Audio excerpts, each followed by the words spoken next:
мы были в походе, и мы выплыли на рафте и на каное. На Змеинку мы были, На Змеиный остров. И вдруг пошел шторм. Все было нормально, потом пошел шторм в 4 метра.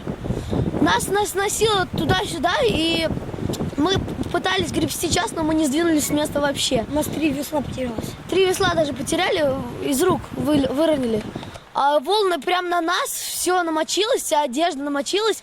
И мы уже сдались, наши инструктора сказали, уже некуда плыть, мы уже где-то к вечеру нас на остров смоет самих. Ну, мы-то на рафте были, мы спаслись, а есть 2 канойки. Одна канойка спаслась, а вторая сейчас разговаривала, и там что-то с ними случилось. Что с ними случилось, она что ли перевернулась. Не все рассказали нам и еще. мы не знаем, где сейчас наши друзья.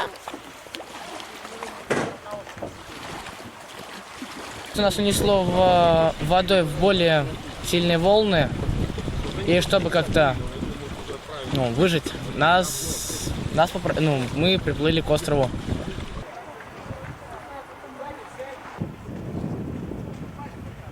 Где-то ориентировочно 8:20 Николай Дмитриевич послал искать детей по островам, людей, детей. С одними была связь, которые на катамаране. Мы до них добрались где-то за час, наверное, волна-то большая. Там все у них нормально было. И вот этот старший, там у них, там такое пятиостровье, мы поехали с Андреем искать по этим островам. И проплывая мимо одного острова, мы увидели, что что-то краснеет, и в салафан заплыли с подветренной стороны. Андрей лодку держал, я побежал смотреть. Вот там мы нашли 5 детей. Мальчик один из этой группы сказал, что видел вечером или как-то жилет на соседнем острове. Поехали опять на этот остров. Короче, мы его обследовали с одной стороны и так.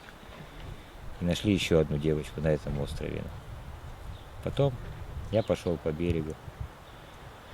Нашел девочку. В воду залез, вытащил ее, мертвую. Потом прошел еще там 2 или сколько-то за глубин.